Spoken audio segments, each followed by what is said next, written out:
and welcome to Do the Right Thing, your weekly writing prompt podcast. I'm Alexandra. And I'm Jarvis. Jarvis and I were aspiring writers with one simple, common problem. We never actually took the time to sit down and write. Exactly. So to solve this issue, we are issuing a challenge.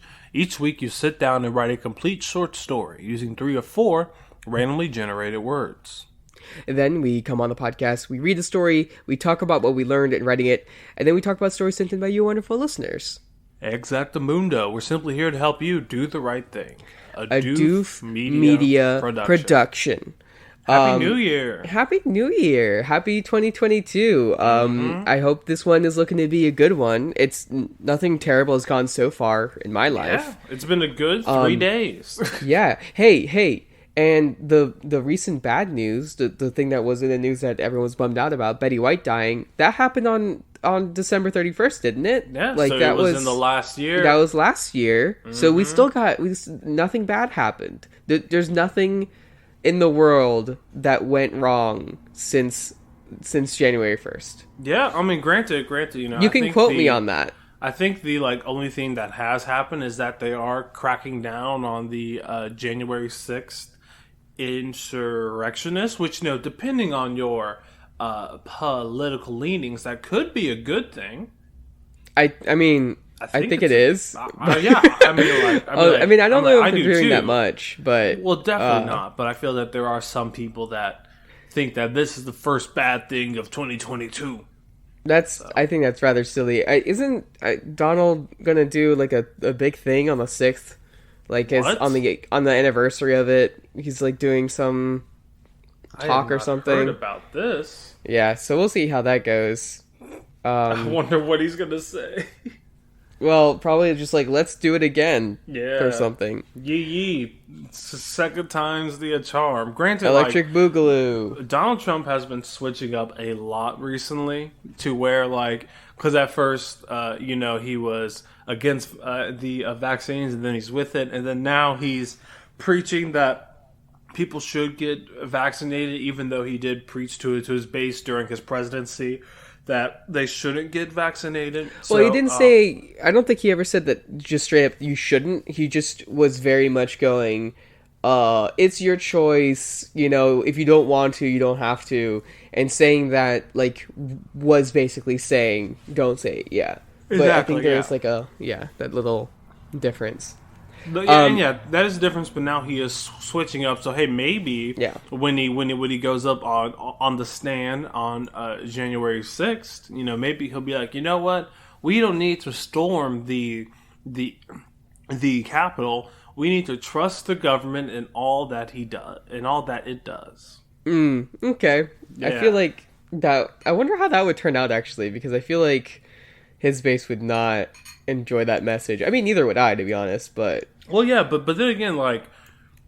So his base is definitely split, you know. Half of it is just right-leaning conservatives that have found something refreshing about how raw Donald Trump is, right? Mm-hmm. But then another half of his base are the fanatics, people that follow Donald Trump and all of his whims. These are the same people that probably, you know, took oxychloroquine or like whatever, you know, the dewormer thing, and the people that injected their bodies with bleach and such, you know. But these are I feel like that portion of his base, the ones that will follow him throughout anything, would definitely take what he says and then say, "Oh yeah, we should follow the government in like every single last thing that it does."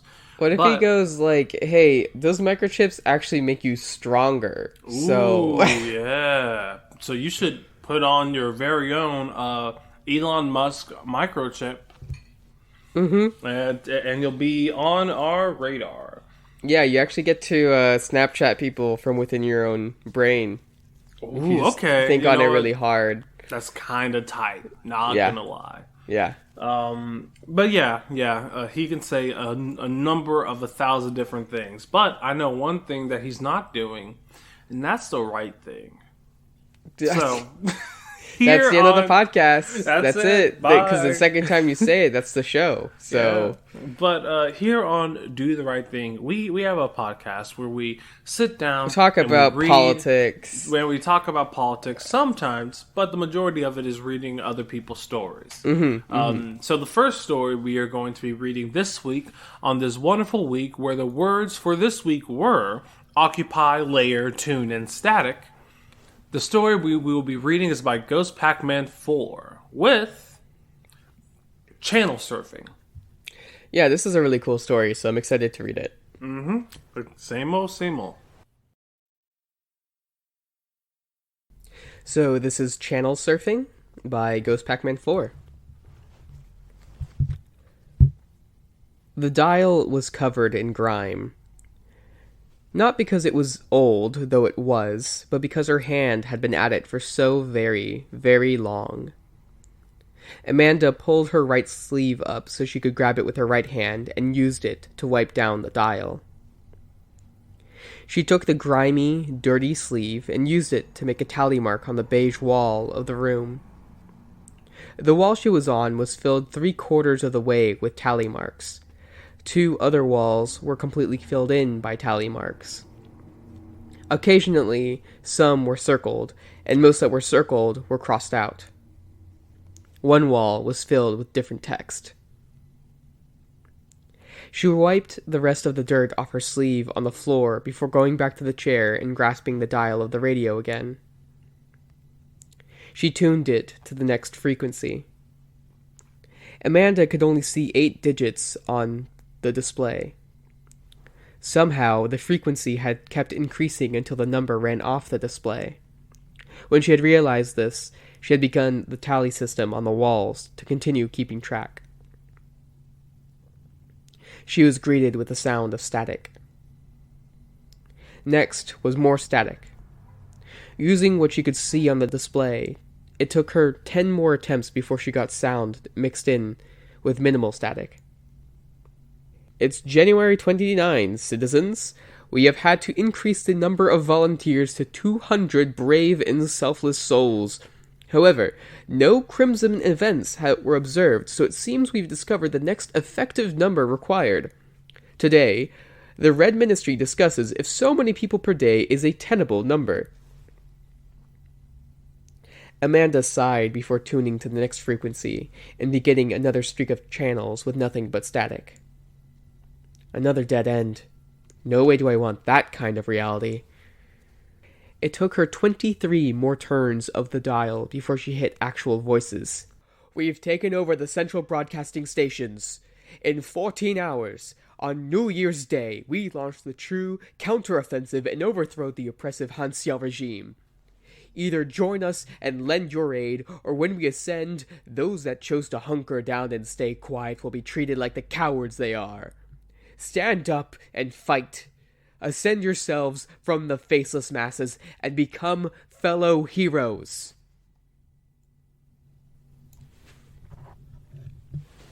Amanda shook her head and moved on. Much too dangerous. The number of dead channels filled with static she had to work through to reach an actual possibility was getting larger. In the beginning, every turn would get her something, but now it was 1 in 20, maybe. And it's a beautiful morning. We're anxiously awaiting the status of the fifth launch to Artemis. In the meantime, let's go over to Greta to tell us about a large warm front coming in from Oceanside and how it'll impact our weather. Amanda stopped. A possible candidate. She leaned back to listen to the particulars. Thanks, Rich. Given the direction it's taking, it'll hit the cold front coming in from the mountainside, leading to heavy storms this week. People should be prepared with raincoats. Amanda noted the lack of cardinal directions. She grabbed the edge of her shirt and rubbed it into some grime on the floor. Using the accumulated dirt, she wrote "side verse" on the wall, with text along with the 8 digits she could see, and walked over to circle the latest tally mark as a potential candidate. She went back to the chair and closed her eyes. Her mind then went to the task of noting anything about the broadcast that seemed questionable or worrying. Time passing was impossible to tell in this sealed room, but Amanda probably spent close to 5 hours listening. No real mention of mass violence, mysterious incidents, great divergence from the normal world she was used to. Used to might be a bit much at this point, considering how long it had been until she had been in that world. This room she occupied was her new normal at this point. But it would be worth it when she found the perfect next one. She looked over longingly at the one door in the room. As soon as she opened it, that would be it. She would be stuck there. Until then, she had all the time in the universe to consider it carefully. Had to be sure. Had to be.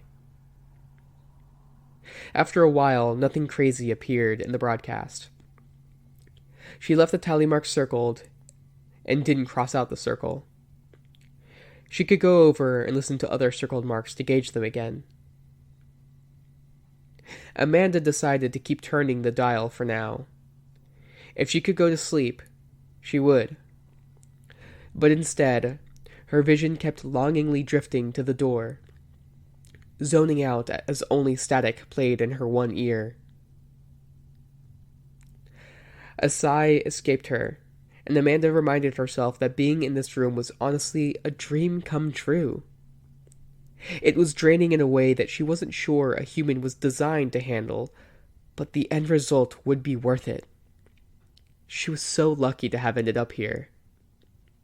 "Amanda!" She snapped out of her trance. "Amanda!" The voice came with a long crackle. "This one, please. Once you open the door, it'll all collapse. Choose us, please. I don't want to die. I want to exist. Amanda, please. This one. She turned the dial. Not that one. If they knew. Not them. She wouldn't be able to live with herself if they knew. It had to be perfect.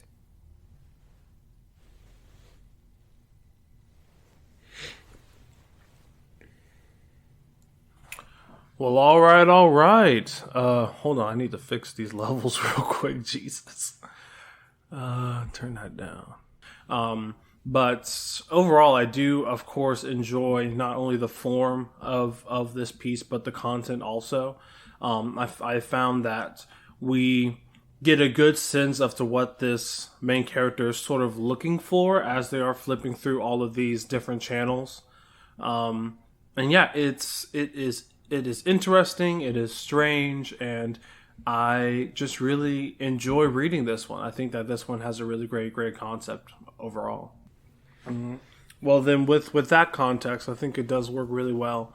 A lot of the things I said, even with the previous context, still are on par. I love how we are getting deeper context based off of these different realities, based off of her own reaction to it. I guess within this new context, the only question that I do have is how.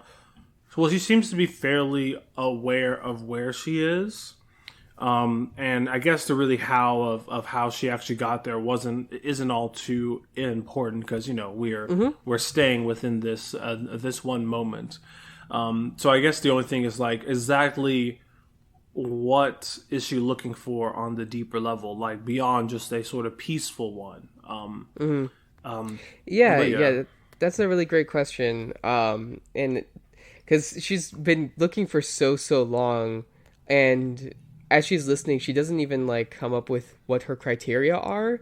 There's reasons that she rejects these. There's good reasons, right? The first one, it's got like, it seems like they're doing human sacrifices to stop the Crimson events, whatever those are. The second one has this terrible revolution going on. And then the third one is like aware of the super reality stuff that's going on. So those are reasons that she rejects them, but none of them have anything that she's like, yeah, this sounds perfect. Like what is she looking for? And she's she says she's lucky in this to be in this room, but she's really not, is she? Like, she's been in this world probably longer than she was alive in normal life. And it's just a radio station and grime. Like, that's everything there. Um, she uses the accumulated dirt to write text. Like, God. Yeah, not a fucking pen in sight. Yeah, it's kind of gross. Um, so yeah, it does not seem like a good existence at all, and it seems like her hesitation is just, I don't know, driving her crazy. It's I don't know if she'd ever step out. That's the thing. Yeah, yeah. Because, I mean, especially based off of the ones that she is listening to, it seems that there's no reality that is 100% like, oh, I should go here. If it's not people shouting for their loved ones, it's some sort of blood sacrifice revolution. Which, hey, maybe there's a deeper sort of commentary there, right? Yeah, I think like, she's been doing this for so long, and in this pursuit of perfectionism, she's just never going to be satisfied ever. There'll always be something. I mean, she's gonna, even if she finds one that's nearly perfect, I'm sure she would listen until she finds something she doesn't like. Yeah. And then she'd be like, yeah, no, it seems like there's a lot of bad weather here or something. Like, I think it would be very easy for her to reject it. Yeah. And there's just so many possibilities of things not being perfect that I don't think she would ever get to whatever she considers perfect ever. Yeah, yeah. Which again, I think that's a really great concept, especially within this own piece, and it's something that is sort of explored throughout it on the sense to where she's currently within this sort of safe space, and how thus her being here, it's harder for her to step out of it, knowing that whatever reality that she does step into will have its own pitfalls. So yeah, again, really great concept for this piece. Yeah, I like the sort of the unexplained nature of it, because that's, yeah, like you said before, that's not the important part. What's important part is this question and problem that she's facing. Yeah, it would be really funny, the thought of adding an explanation to this. Like, it seems so ridiculous, you know? Yeah. Just like, oh, she found a mysterious door and she opened it, now she's here. Oh, a wish from a genie, you know what I mean? Like, there's nothing. I think any explanation would definitely like cheapen it, basically. Yeah, honestly, so for glad me, it doesn't have one. the only explanation that I know I would buy, but most people wouldn't, if she was just some sort of mutant, you know. Sure, why not? Yeah, and this is like her. I mean, granted, you know, because you know the like character of Magic, who like grew up in a altered dimension. Sure. And can now jump back and forth. Like, yeah, this person could be Magic, but on her like off day. But yeah, I'm really glad that there isn't some sort of explanation that we're just put right into the thick of this story. The only other thing, and so I think something worth looking at more is the whole, when you choose one, all of the other realities will collapse and be destroyed, is what it seems like. I think that's what the last one is talking about. Saying, please choose us because only one reality gets to survive, basically. And I think that's interesting. It reminds me of just like, that's my own thoughts sometimes of, like, you know, once I choose this one possibility, all the other possibilities go away and they're completely impossible. Yeah. When it comes to like any choice. Did you watch Master of None? Yes, I did. Yeah, okay. So I think I'm not sure if it's season 1 or 2. But when he talks about that whole metaphor with the fig tree from that one book. The fig tree, yeah. Yeah. So I forget the name of the actual book, but in Master of None, the character reads a book and is struggling with the metaphor of this one woman. This woman is sitting below a fig tree, and she's looking at all the fig tree, which are all like representations of different possibilities in her life. Like this one fig represents her becoming like a doctor, or that one, traveling the world or whatever. But she sits under the tree for so long that so many of the figs like shrivel up and die and fall to the ground. And in the end, she just has to choose one before they all go bad, basically. And she has less choices because she waited so long. I don't know. It just reminds me a little bit of that, of just like you only get to choose one choice for your life. And then all of the other options are null and void at that point. Yeah. So is it that reality itself that is actually asking them to choose that one because all the other ones are going to go, or basically saying don't choose, or is that like basically a part of herself just saying that she should not choose any of them because then they won't be possibilities anymore? True. Yeah. Yeah. That's actually a really great thought experiment that sort of arises from this story. And I think that's why I do enjoy how it didn't leave off with her making a choice. Yeah. Keeping in this terrible status quo, rejecting the possibility of moving forward. Yeah. Because she's just she's kind of defined by her decision paralysis. Yeah, I get that. Okay, but overall, this is a really great story, and I'm so thankful for Ghost Pac-Man 4 for submitting your story. But all right, it's high time to walk on into our listeners' submitted story section. So we will be talking about a story by Walker by Faith, The Crutch 5. So this is cool. So this is from, well, we actually don't get revealed, I think, whose perspective it is for a bit. But they are at a grocery store, at Kroger. They're very, very tired. They're remembering Paul a bit, and it seems interesting because it's so far in the past, it seems, her memories of Paul. We also get revealed that she has a child also, who she kind of is, I don't know, she seems very frustrated and tired in general.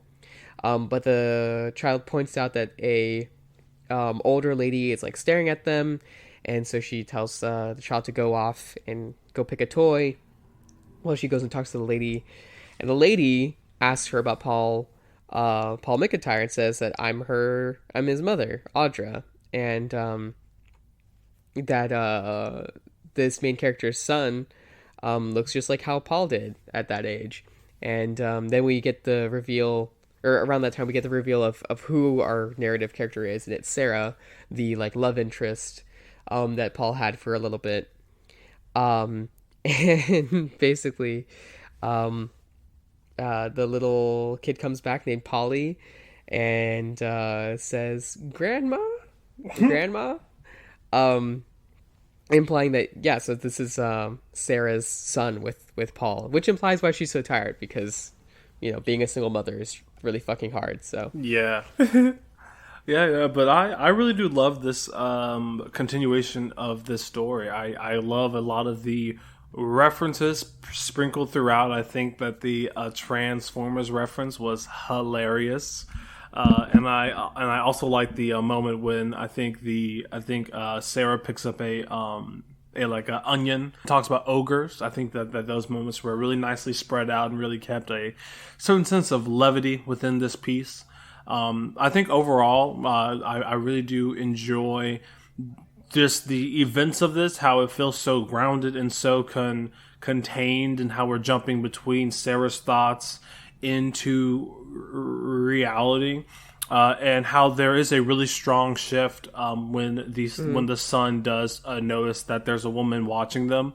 And I do love the sort of tension within that moment, because I know for me, I was thinking like, oh, is this like some sort of child predator? Is she gonna try and pick up Paul, causing this main character so much grief? So yeah, like I really love all of the tension that was being used to sort of build up this story, and I think it ended in such a curious place. This woman reconnecting with the mother of her baby daddy, you know. So yeah, this is just leading us Mm-hmm. to a really interesting place that I am very interested in seeing where it goes from here.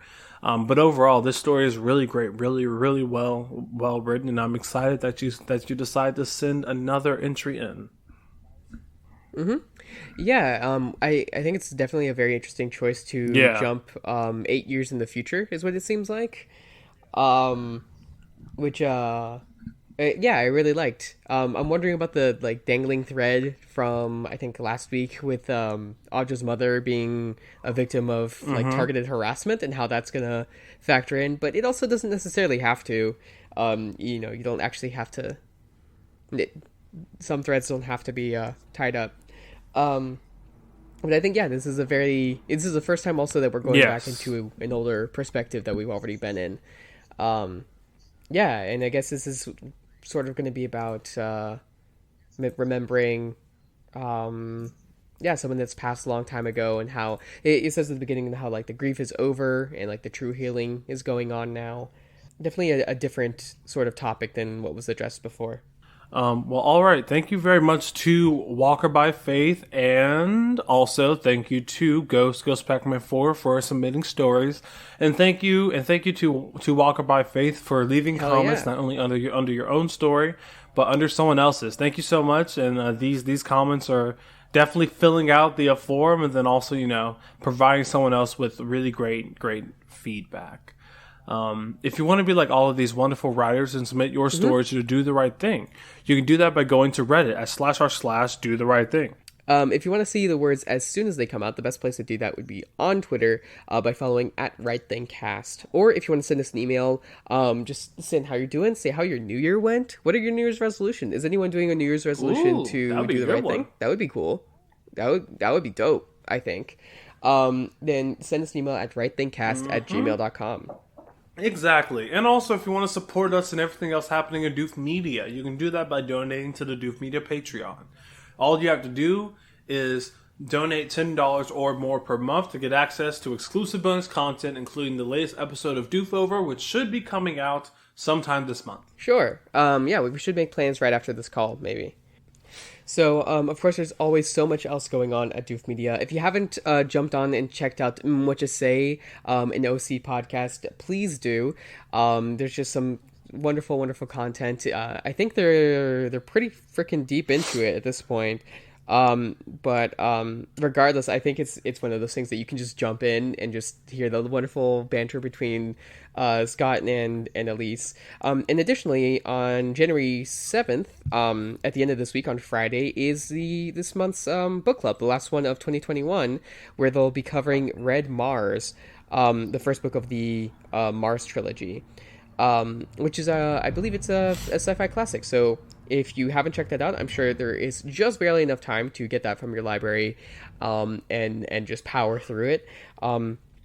But it's a pretty classic Mars like terraforming story, and I think it won some awards. I don't remember which ones, but definitely worth a read and definitely worth tuning into the conversation about it. So the theme for next month, this brand new month in this wonderful year of 2022, is going to be all new things, and it's going to be titled Paradigm Shift. Basically, we want you to take a story, whether it is one that you have already written or a brand spanking new one, and we want you to put a major shift within this story. A shift in perspective for a main character, a shift in events, something that is unexpected to happen within your story that makes the beginning far different than how this story ends. Sure. Yeah, the way that I am interpreting this is basically most stories start off with this like status quo. And then at least in novels and stuff, the inciting incident is always a big change that drives the characters out of that status quo and having to deal with an uncertain situation. So try writing stories about that first paradigm shift, that first realization that, oh, things aren't going to be the same again. And that could be anything from, the revolution begins, the aliens arrive or whatever. But it can also be as simple as someone's like first day at school, or someone losing, a loved one, or starting a job, or whatever else, like just some sort of change, and talking about how the character is going to react to that.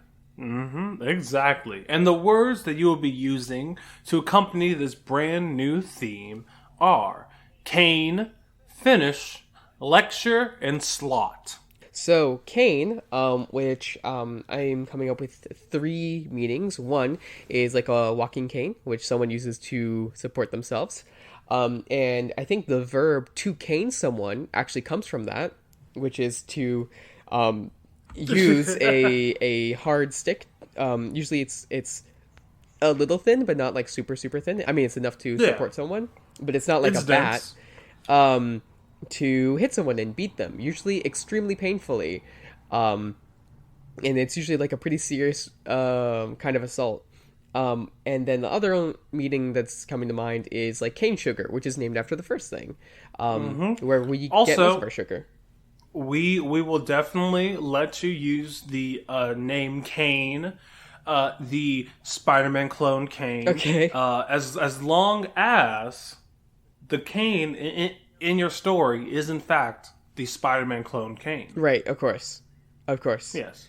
Yeah, we had our Transformers reference as requested in Walker by Faith's story. Please, yeah. So we really appreciate that. So then the next one, we need to include Spider-Man's clone, Kane. But I don't want any mention of Spider-Man, though.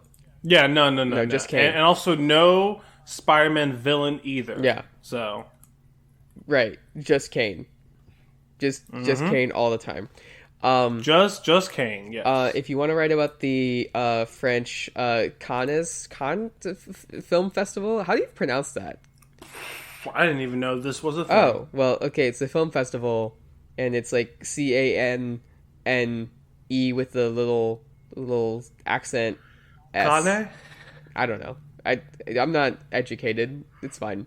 If you want to write about that one, I'll also forgive it, even though it's a different spelling. All right, next word is lecture, which is to teach someone about something using words. Yeah.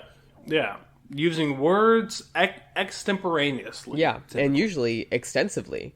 To lecture someone about something is usually used in the phrasing of, I don't want to hear this, and they just kind of kept talking about it and kept telling me about it, and because they felt that I didn't understand, even though I do. That's how I understand it. So to finish is to end something, and also it can be used to mean finishing anything. I think if you just say I finished, well, there's also a sexual. I think if you're in a sexual context or even close to one, and you say I finished, it means like if I ask Jarvis, "Did you finish?" Then I would say all the time. What? What does that mean? Did you finish? All the time. Okay. Yes. I'm glad. The last word is slot, which is a opening. Usually it is a sort of vertically shaped opening, or at least like a line of some sort. It could actually be horizontal too, I suppose. Yeah. And you put things in it normally. Yes. Normally. You slot things into it, if you will. Like a slot machine. Or a slot on a vending machine, or a slot that you picked up from your date. You picked up a slot from your date? Yeah, for your date. Oh, for your date. A slot. Okay, yeah. One slot, please. One slot, please. Jarvis, can you please tell me what story you're going to be writing for Do the Right Thing next week? Yeah, so my story is going to be about Kane, the Spider-Man clone. Oh yeah, and basically this is after he finished off his last victim, who was Kingpin, and he stabbed him through the heart, leaving a slot that gushed with blood. And then after he was done doing that, he was like, "Oh damn." I have class. And then he swung all the way to his small community college on the south side of Houston. Wait, so Kane is to take a Houston? lecture. Yes. Rather than New York? Yes. Cool. Okay. Yep. And yeah, he's doing it. Perfect. Amazing. He's in class now. Is it just fade to black, or is it just like the camera stays on him as he just goes throughout his normal day in class? Yeah, no. Yeah, so basically after that gruesome murder, it's literally just like a 2-hour movie of him going to like lecture, eating in the food hall, and then going home to study. I love food hall. He goes to sleep. Yeah, a food hall. Mm-hmm. Yeah. Wonderful. Mm-hmm. Okay, well, I'm going to go through my story real quick. So I'm going to talk about an old man professor. He's an old man professor. He's so old, he needs a cane to get around, right? And he was lecturing the class. And then when he finished, he went to the casino, which was right next door to the university. But college students are not allowed to go in, so it's a really complicated situation. Really, but he goes to the slot machines. He wins the jackpot, but they suspect that he cheated because he's a math professor, and so he was probably counting cards at the slot machines, and so they arrest him. They casino arrest him, which is that they put him in the basement and then they beat him until he reveals his secrets. And it turns out all the people beating him, all the people at the casino, were all his students, and he has to give them straight A's for the rest of the year. So, which is really unfair to the other students who didn't go to the casino. Yeah. Which I mean, granted, like I will always respect someone's grind, and like setting up a casino specifically to catch your teacher counting cards and thus beat him senseless with a cane until he gives you an A. I feel like if like I was that teacher, I would respect the hustle enough just to give them the like A's, That would be they put in work. It would be the pretty decent thing to do. Yeah. For these students. For these students. Because I mean they were all failing anyway. So. Well, the lead one was actually just really altruistic. They actually already had straight A's. They just wanted all their buddies to